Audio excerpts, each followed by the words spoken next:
Dobrodošli u još jedan video YouTube kanala Carbon 3. Danas emitujemo prvu epizodu jednog mini serijala o klimi kroz istoriju. I upravo čitam martovsko izdanje časopisa Popular Mechanics. Izveštava da je vreme prethodne godine bilo čudno i toplo. Gradovi su se pekli pod vrelim suncem, a usevi uvenuli dok su farmeri gubili milione dolara dnevno.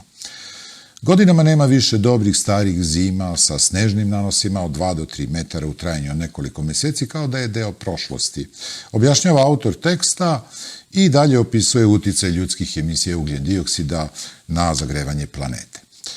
Ovo može zvučiti poznato, slično onim izveštajima koje čujemo sve češće. Međutim, ovo nije izdanje iz 2025. Ovo je objavljeno 1912. Iste godine, na drugom kraju planete, novozelandske visokotiražne novine pišu da se na planeti godišnje sagori oko 2 milijarde tone uglja i time dodaju atmosferi oko 7 milijardi tona ugljen dioksida svake godine. I zaključuju da to može značajno podići temperaturu planete u nekoliko narednih vekova. I mogu se naći dosta sličnih zapisa posljednjih 100 i više godina. Međutim, za većinu ljudi klimatske promene kao tema se postavljaju tek od 2006. odnosno sa američkim potpredsjednikom Al Goreom i njegovim dokumentarnim filmom Neugodna istina, kojim je izbio u žiži javnosti. Gore nema beznačajnu ulogu u ovoj priči, ali nikako nije glavni karakter. To je bilo samo kasno poglavlje naučne priče koje se proteže vekovima unazad. Smestite se udobno, odmah nakon džingla krećemo sa vremeplovom.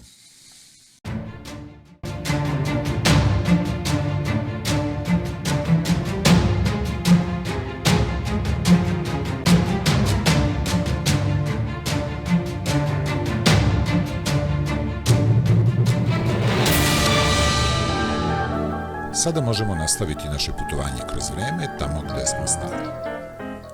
Albert Arnold Gore Jr. je 1965. upisao Harvard i tokom apsolventske godine je slušao predavanje jednog naučnika po imenu Roger Revelle, koji je pokazivao neke intrigantne podatke iz novih eksperimenata. Revelle je bio div ne samo izgledom sa svojih 1,92 m i dubokim glasom, već i kao naučnik. 1957. imao ključnu ulogu u kreiranju Međunarodne godine geofizike, bio naučni vođa projekta na studiji nuklearnih proba na atolu Bikini i pokrenuo osnivanje instituta za okeanografiju u Kaliforniji sa čitavom armadom istraživačkih brodova. Postoje značajna i veoma uticajna osoba u svetu nauke, ali je počeo kao skroman doktorant na Berkeleyu 30-ih, istražujući sposobnosti okeana u apsorbovanju ugljen dioksida, odnosno količinu CO2 koju okeani preuzimaju iz atmosfere. I Revelle će biti ključ u otkrivanju tog, kako se kasnije ispostavilo, veoma značajnog podatka za nauku. Krajem 18. veka naučnici su počeli da shvataju da se ono što nazivamo vazduhom sastoji zapravo od više gasova, posebno od kiseonika i azota, oba otkrivena 1770-ih, ali i još jedan gas ugljena kiselina, ono što sada nazivamo ugljen dioksid, koji je po prvi put izolovan i opisan nešto ranije 1757. Škotski fizičar i hemičar Joseph Black je bio i istraživač. Otkrio je element magnezijum kao i koncept latentne toplote, odnosno potrebne energije za promenu faze hemijskih supstanci. Ali osim otkrića ugljen dioksida nije mnogo znao o njemu, osim da odmah gasi plamen ukoliko se uroni u taj gas. Relevantno svojstvo ugljen dioksida će biti opisano tek 100 godina nakon njegovog otkrića, ali pre nego što pričamo o tome moramo da napravimo jednu kratku diverziju. Jean-Baptiste Joseph Fourier je bio zanimljiv lik koji je bio opsednut toplotom. On je zapravo verovao da ima svojstvo koje daje život.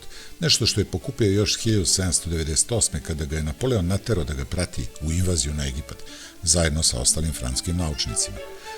I nakon nekoliko avantura, Fourier se konačno vratio u Pariz gde je mogao da nastavi svoju strast istražujući termodinamiku matematički, opisujući kako toplota teče između objekata i menja njihovu temperaturu. 1822.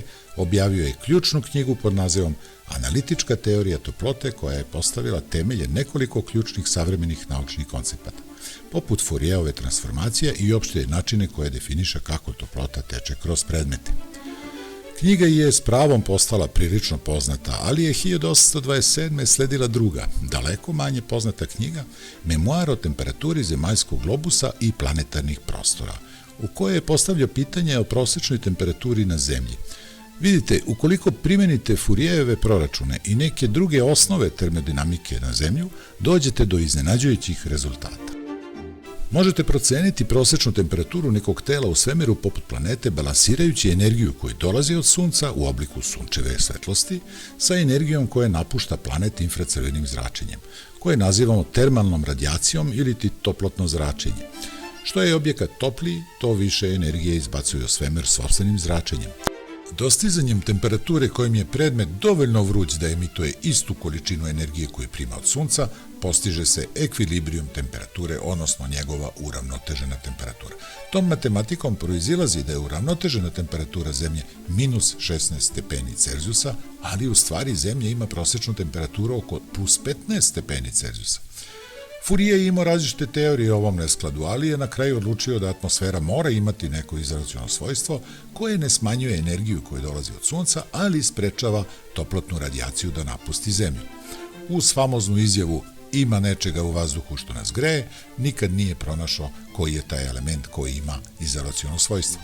Njegova obsesija toplotom i vera u životvornim svojstvima toplote ga je naterala da stalno nosi više debelih kaputa i podesi grejanje na maksimum u svom parijskom stanu. Sve do jednog dana, 1830. kada se u delirijumu od pregrevanja sapleo i pao niz stepenice i umrao nekoliko dana kasnije. Toplota ga je na kraju i ubila. Kao što ste verovatno pretpostavili, izolaciono svojstvo koje Fourier tražio je ugljen dioksid. Nešto što je samo 2 decenije kasnije prva shvatila naučnica Eunice Newton-Foote.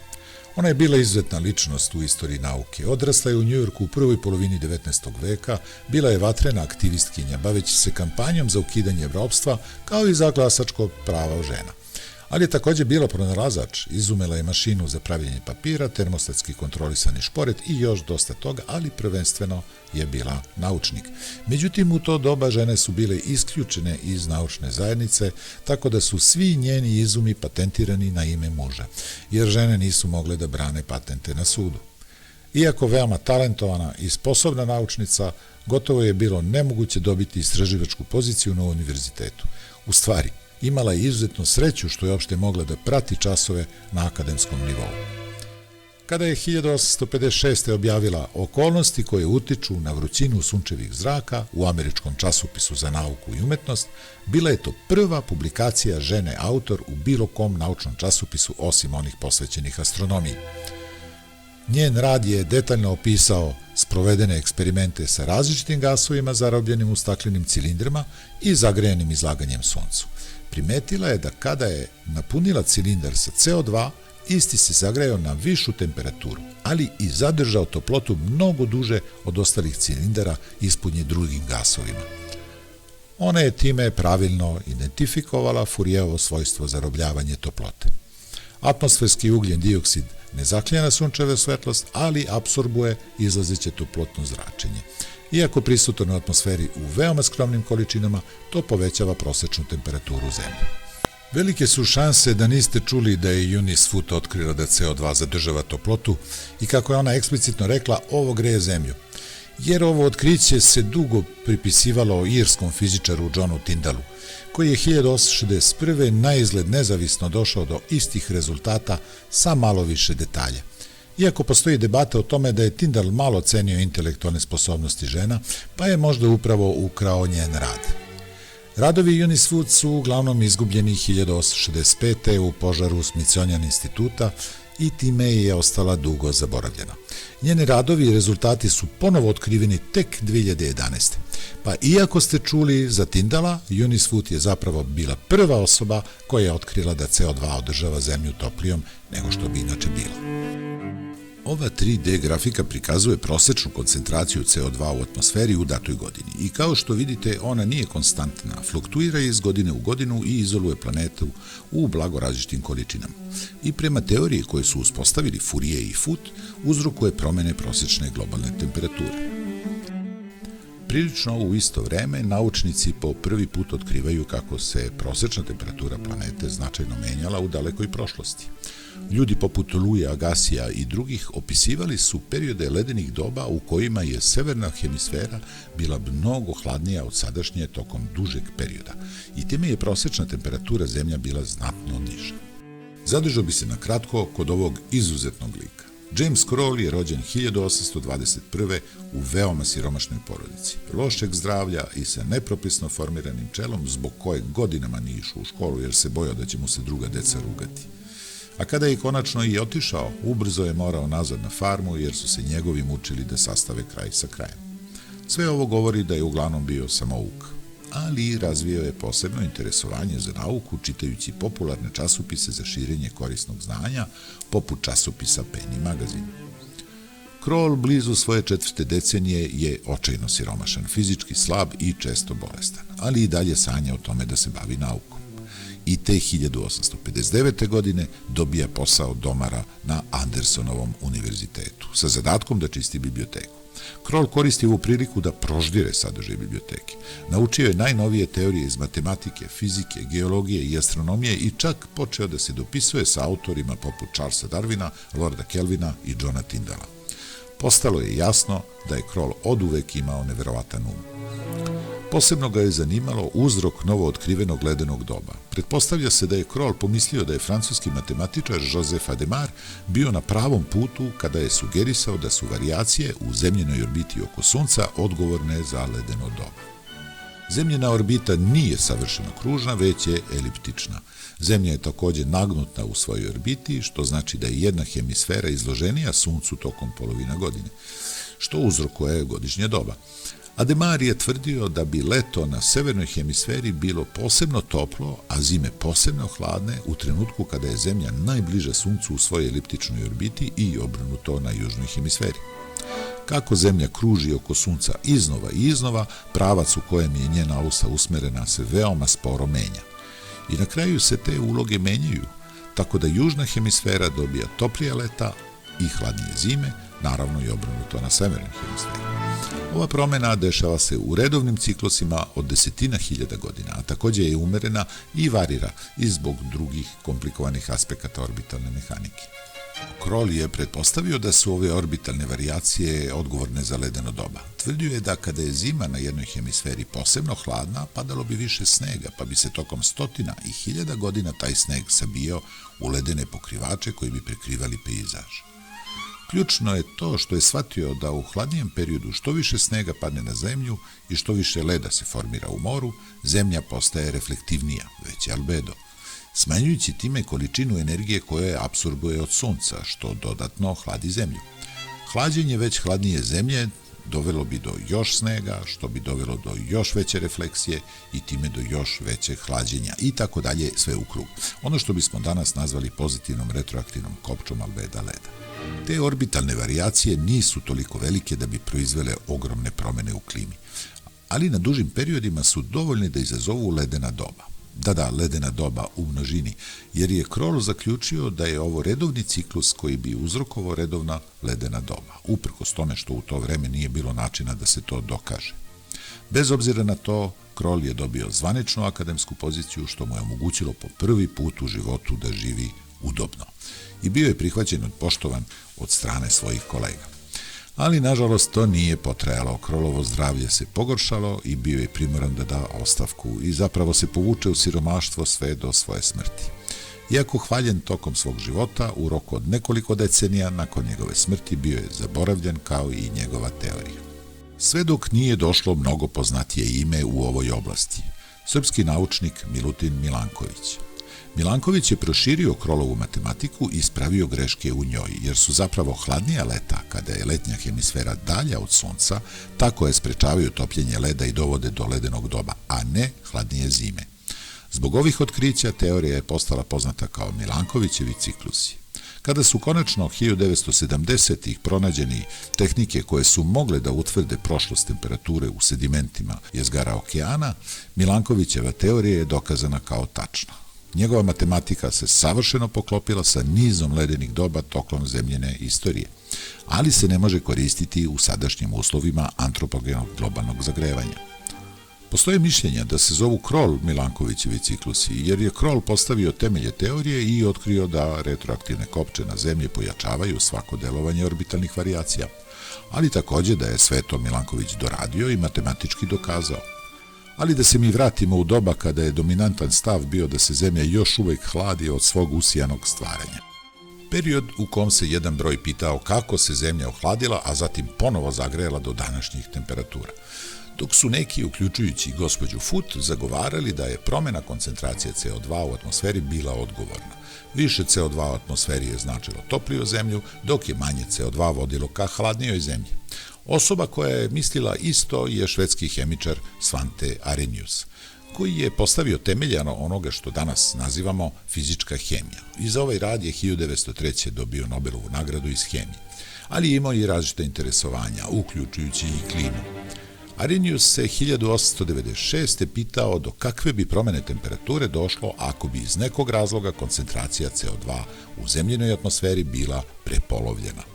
Mnogo pre nego što se na ovo moglo pitanje odgovoriti savremenim računarima. Ali je Arrhenius imao jednu prednost. Razvodio se. 2 godine ranije je oženio svoju studentkinju Sofiju Rudbeck i brak koji nije dobro funkcionisao je okončan još neurednije. Arrhenius, tražeći bilo šta da mu skrene misli sa te stvari, se bacio na olovku i mukotrpnim proračunima na papiru određuje kako bi različite geografske širine reagovale na prepolovljenu koncentraciju atmosferskog ugljen dioksida. I na kraju zaključuje da bi se zemlja u prosegu ohladila za 5 stepeni Celzijusa. Dovoljno da se pokrene niz retroaktivnih kopči koje bi uvele zemlju u novo ledeno doba. Ali njegov kolega Arvid Hugbum je želeo nešto drugo. Šta ako umjesto da prepolovimo koncentraciju CO2, jednostavno je udvostručimo? Hugbum je izučavao kako ugljenik kruži kroz prirodne geohemijske procese, koji emituju vulkani, apsorbuju okeani, šume itd. To razmišljenje ga je dovelo do neobičnog pitanja za to doba. Koliko CO2 ljudi dodatno emituju u atmosferu? Jer većina goriva koje ljudi koristi su strukture ugljenvodonika, poput drva, uglja i nafte. I kada sagorevate ove stvari, reakcija sagorevanja oslobađa ugljenik koji je prethodno bio zarobljen u strukturi goriva i sam proces sagorevanja, takozvana burna oksidacija, vezuje molekule kiseonika za molekulu ugljenika i time se dobija dodatna količina CO2 u vazduhu. Ljudi sagorevaju gorivo i unose ugljen dioksid u atmosferu hiljadama godina, ali i dalje relativno malog obima, ne koristeći fosilna goriva iz dubine zemlje poput uglja, gasa i nafte. Međutim, u 18. i 19. veku je došlo do eksplozije upotrebe fosilnih goriva, posebno uglja, koji se spaljivao radi napajanja parnih mašina nakon njihovog izuma od strane Thomasa Newcomena i usavršavanja od strane savremenika Josepha Blacka, sjećate se onog koji je otkrio CO2, naravno radi se o James Wattu. U vreme kada su Hugbum i Arrhenius provodili svoje istraživanja, motori koji potiču od Wattovog dizajna su pokretali parne brodove, fabričke pogone, elektrocentrale i lokomotive širom Evrope i Amerike, vidljivo zagađujući lokalnu atmosferu sa smogom, ali Hugbum smatra da bi sve ove fabrike i industrijske mašine koje sagorevaju ugalj mogle da doprinesu nečemu značajnijem na globalnom nivou. I nakon godinu dana analize je procenio da ljudi dodaju toliko CO2 u atmosferu da se koncentracija svake godine povećava za 0,1%. Podelivši svoje analize sa Arrheniusom, napomenuo je da možda u nekoj dalekoj budućnosti ljudi bi mogli da udvostriče količinu CO2 u zemljinoj atmosferi. Na Hugbumov predlog Arrhenius je ponovio svoje proračune, ali sa duplo više CO2 i otkrio da bi planeta u tom slučaju bila 5 ili 6 stepeni Celzijusa toplija.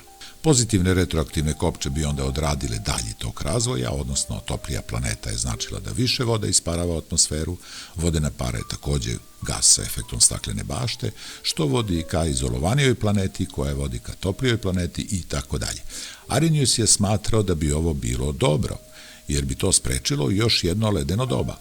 Ali sve je ovo bilo hipotetičko jer se neće desiti još hiljadama godina, jer tada ljudi jednostavno nisu sagorevali toliko fosilnih goriva. Njegove ideje su bile previše apstraktne da bi bile prihvaćene ozbiljno od strane akademske zajednice. Arrhenius je bio viđen kao ekscentrični čudak i optužen da ima i suviše široke interesovanja koja su bila duboko izvan njegovog polja ekspertize. A naročito je tadašnja naučna zajednica bila skeptična prema ideji da bi ljudske emisije CO2 mogle da se akumuliraju u atmosferi. Tako da sa ogromnom površinom svetskih okeana i relativno malom koncentracijom ugljen dioksida u atmosferi, morska voda bi skoro sigurno apsorbovala bilo koji dodatni antropogeni ugljenik. Međutim, svega 10 godina kasnije, časopis Popular Mechanics, o kojem smo pričali na početku, izveštava o opštem osjećaju da su zime toplije nego što su bile. Naučnici su upozoravali da su se evropski glečeri topili zbog povišenih temperatura. 1923. meteorolog Heinrich von Ficker je otišao korak dalje i upozorio da se od azijskih stepa do srednje Evrope dešavaju tragovi klimatskih promena, donoseći suše i smanjenje poljoprivrednih prinosa kao rezultat nekakve globalne klimatske promene. Da li je bio dodatni CO2 u atmosferi odgovoran za ovo? Neki su tako i mislili, te 1930-ih Arrheniusove ideje ponovo posetio britanski naučnik Guy Callender, koji je 1938. objavio rad Veštačka proizvodnja ugljen dioksida i njegov uticaj na temperaturu, kojim procenjuje da su ljudi od kraja 19. veka dodali neverovatnih 150.000 miliona tona, odnosno 150 gigatona CO2 u atmosferu i da je to više od onog što bi okeani mogli da apsorbuju, te procenjuje da su 3/4 tog CO2 koji su ljudi emitovali još uvek u atmosferi. Mi danas količinu od 150 gigatona izbacimo u atmosferu za 3,5 do 4 godine.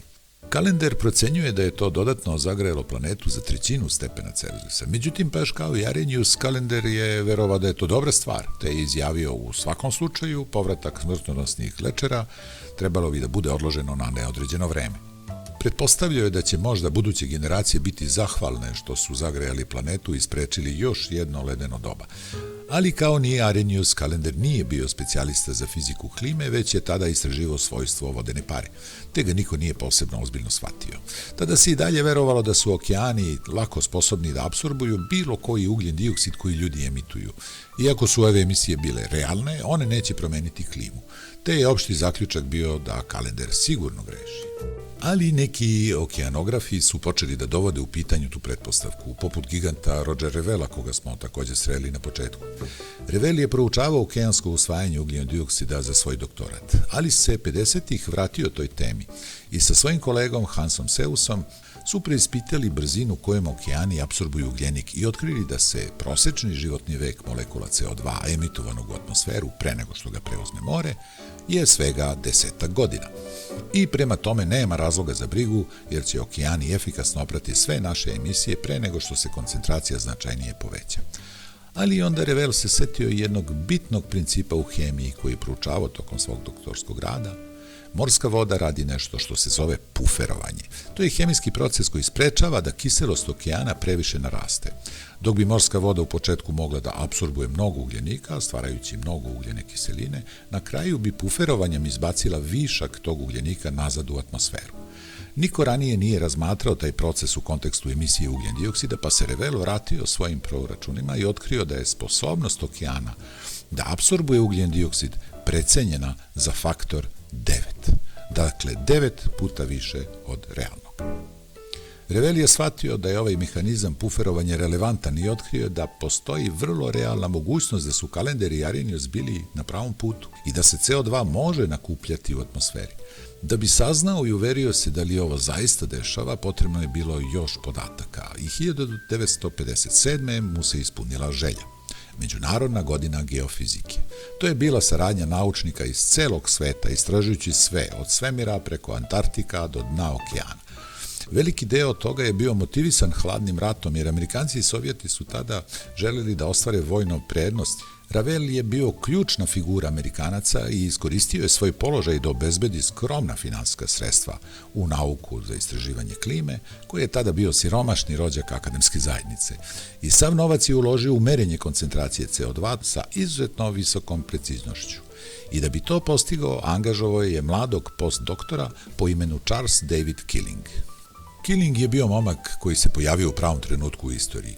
Koristeći nove skupe instrumente koji su omogućavali neviđenu preciznost, on je proizveo izuzetno preciznu zbirku podataka o atmosferskim koncentracijama CO2 sa Antarktika i Havaja. 58. Revel je planirao da to bude osnovni skup podataka i da neko može da izvrši još jedan set očitavanja za nekoliko decenija, da bi se utvrdilo da li su koncentracije CO2 zaista promenjene. Ali je Killing imao druge namere, želeo je da nastavi, skupio je dovoljno novca da nastavi merenje, u početku na obe lokacije, ali zbog nedostataka sredstava je na kraju svedeno na Mauna Loa na Havajima. I postalo je jasno, nakon samo 2 godine, da se koncentracija CO2 u atmosferi zaista povećava iz godine u godinu. Killing je prvobitno objavio ovaj rad u maju 1960. što je čak preneo New York Times, ali ljudi i dalje nisu bili zabrinuti zbog toga, uključujući i samog Killinga, koji je smatrao da je zagađenje vazduha veći problem od povećanja koncentracije ugljen dioksida, ali je savjetovao da se nastavi sa merenjem i prikupljanje podataka u slučaju da se stopa povećanja koncentracije ubrza. Prikupljajući novac gde god je mogao, nastavio je merenje koncentracije CO2 u atmosferi tokom 60. godina. Međutim, znaci da se klima menja su počeli da budu sve vidljiviji. Više propalih useva, ovog puta u Indiji i Sovjetskom savezu, kao i dešavanje na globalnom jugu, u Mauritaniji, Maliju, Čadu i tako dalje, gde su ljudi primetili sve intenzivnije promene vremena, više poplava, ali više i suša. O čemu je CIA u svom izveštaju iz 74. retrospektivno navela da su naslovi iz celog sveta iznosili priču koja još uvek nije potpuno shvaćena, ili sa kojom ne želimo da se suočimo, ali zaključuju da su klimatske promene počele 60. godina. Linija koja je sada poznata kao Killingova kriva nastavila je da raste i CO2 se očigledno akumulirao. Inače, to su bili oni podaci koje je Revel podelio sa svojim studentima na Harvardu, uključujući mladog Al Gora, koji će kasnije postati senator i obezbediti dalja finansiranja za Killingova merenja tokom burnih godina Reaganove administracije. Veoma bitan period naše termoindustrijske civilizacije, period u kom raste neoliberalizam i u kom uticaj čoveka nad prirodom eksplodira. Ulazeći u 70. kako je svetsko stanovništvo raslo i postalo sve više industrializovano i urbanizovano, količina sagorenih fosilnih goriva je svake godine sve više rasla. Motori koje je Watt prvobitno dizajnirao su primetno menjali atmosferu i menjalo se sve brže i brže, ali da li je ovo rezultiralo promenom globalne klime? Vreme bi moglo biti čudno i usevi možda propadaju, ali da li se svet u proseku stvarno zagreva, kako je Kalender mislio? Prvobitno je izgledalo da je odgovor ne. Još od otkrića prošlih ledenih doba naučnici su bili zabrinuti da bi se uslovi smrzavanja mogli vratiti, pošto se u prošloj klimi više saznalo kroz rekonstrukcije na osnovu ledenih jezgara i okeanskih sedimenata, naučnici sredinom 20. veka predvideli su da je prirodna varijabilnost planete da se ohladi narednih 20.000 godina. To bi svakako bilo sporo, ali je postojala mogućnost brzo hlađenja tokom milenijuma ili čak tokom veka, vrativši planetu u glacijalne uslove. Te kada su zbirni pregledi o globalnoj temperaturi napravljeni za period koji je obuhvatao 60. i 70. to je pokazalo izvesno hlađenje.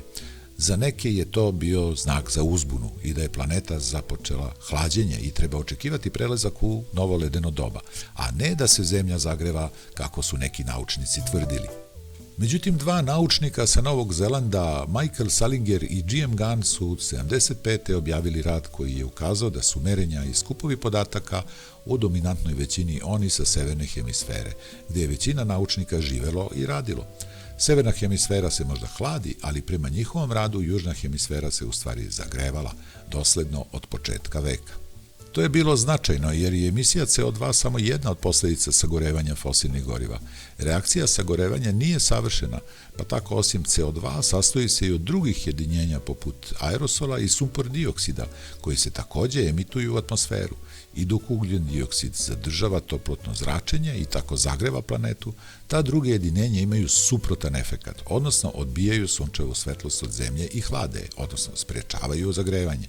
Takođe je bitno znati da se u toku jedne godine CO2 ravnomerno raspoređuje kroz zemljenu atmosferu, dok ti dodatni proizvodi sagorevanja imaju tendenciju da se zadrže blizu mesta sagorevanja i deluju lokalno. Naučnici poput Wallace Brookera i James Hansena su tvrdili da su na severnoj hemisferi efekti hlađenja tih dodatnih produkata sagorevanja bili veći od efekta zagrevanja dodatnog CO2. Na severnoj hemisferi je upotreba fosilnih goriva eksplodirala nakon Drugog svjetskog rata, dok na južnoj hemisferi sa mnogo manje ljudi, manje aktivnosti se do sada sagorelo manje goriva. U osnovi nije bilo ničega što bi prikrilo znake globalnog zagrevanja koje ravnomerno distribuira CO2. U naučnoj literaturi tokom 70-ih vodila se debata o tome koji efekti će prevladati na globalnom nivou, zagrevanje ili hlađenje, ka kakvoj budućnosti se krećemo, ka užarenoj ili zaleđenoj zemlji. Ova prividna konfuzija i podeljenost u naučnim redovima za neke je bila dokaz da nauka o klimi ne zna o čemu govori i da je takozvani efekat globalnog zagrevanja zasnovan na lažnoj nauci. Međutim, važno je napomenuti da oni koji su zastupali ideju o hlađenju klime nisu činili većinu. Globalno zagrevanje je daleko više bilo zastupljeno, a do 80-ih oni koji su zagovarali globalno hlađenje promenili su svoje stavove u svetlu nadmoćnih dokaza. Zahvaljujući zakonodavstvu poput američkog Clean Air Acta iz 1970. nebo na severnoj hemisferi postepeno se oslobađalo sumpor dioksida i drugih zagađivača. Kada je njihov efekat hlađenja uklonjen, temperaturni trendovi krenuli su u jednom pravcu, naviše. Na nekim mestima dokazi su bili nepobitni, ali će biti potrebno vreme da se prikupi i analizira dovoljno podataka kako bi se donela presuda o globalnoj promeni temperature.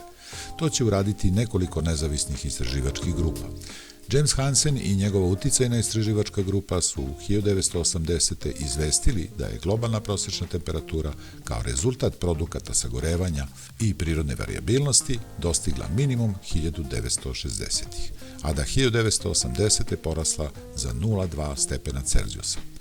Iako je ovaj porast temperature bio u okviru prirodne varijabilnosti i preplavljen drugim signalima, predvideli su da će bez presedana zagrevanje biti na putu. Do 2000. godine bilo je jasno kao dan da je globalno zagrevanje nepogrešivo ljudski uzrokovano i naravno bili su u pravu. Do kraja 70-ih, a svakako do kraja 80-ih, naučna zajednica se složila oko fizike. Ljudi sagorevaju fosilna goriva, povećavaju koncentraciju CO2 u atmosferi, što povećava prosečnu temperaturu Zemlje. Iako je zagrevanje u to vreme bilo veoma skromno, ono će postati značajno za nekoliko decenija i predstavljati ozbiljne probleme. Društvo je počelo da shvata opasnost. Prvi američki predsjednik koji je javno spomenuo klimatske promene bio je predsjednik Johnson 1965. godine. Ujedinjene nacije, CIA, kompanije za fosilna goriva, ekološke grupe i ostali raspravljali su o tome šta činiti u vezi sa zagrevanjem zemlje tokom 70-ih i 80-ih. I postavlja se sada legitimno pitanje zašto su tek sredinom 2000-ih, nakon Gorovog filma Neugodna istina, klimatske promene postale pitanje za birače i tema o kojoj se sve više govori. Po meni nedovoljno. Ali je to priča o 70. 80. i 90. koje uključuje druge učesnike, političare, kompanije, lobiste i drugi uticajne faktore o kojima, ukoliko želite, možemo napraviti poseban video. Dozvolite mi da se vratim na sam početak. Antropogene emisije ugljen dioksida počele su da menjaju klimu naše planete uz Vatovo usavršavanje parne mašine. Energija koju su njegovi izumi omogućili za upotrebu u rudarstvu, industriji i transportu stvorila je moderni svet. I on je donekle bio idealizovan nakon svoje smrti. Proglašen svecem industrijske revolucije, čovekom koji je izgradio moderni svet i naravno modernu atmosferu. U znak sećanja na njegov doprinos društvu, naručen je spomenik za Westminstersku apatiju u Londonu, koji je bio do te mere impozantan da je, kada su ga jedva uvukli u zgradu, probio pod i uništio nekoliko redova drevnih pozlaćenih sarkofaga u kripti. Napravili smo moderni svet. Sada moramo da se suočimo sa posljedicama i štetom koju smo naneli Vatovim nasleđem. Priča o klimatskim promjenama je priča o ljudima, ali i fizici, hemiji, statistici i ekonomiji, gradivnim blokovima jedne ogromne naučne kule. Obično biste ove gradivne blokove učili kroz čitanje udžbenika ili doslovno ponavljanje, ali to nije najefikasniji način. Najbolji način bi bio da vas vodi stručnjak kroz nove, zanimljive koncepte, da probate da ih primenite i da svoja znanja gradite korak po korak. Ovakav pristup je pogotovo pogodan za one koji su zauzeti punim ranim vremenom. Ovo je bila kratka priča o ljudima koji su dali svoj doprinos razvoju nauke koju danas zovemo klimatologija.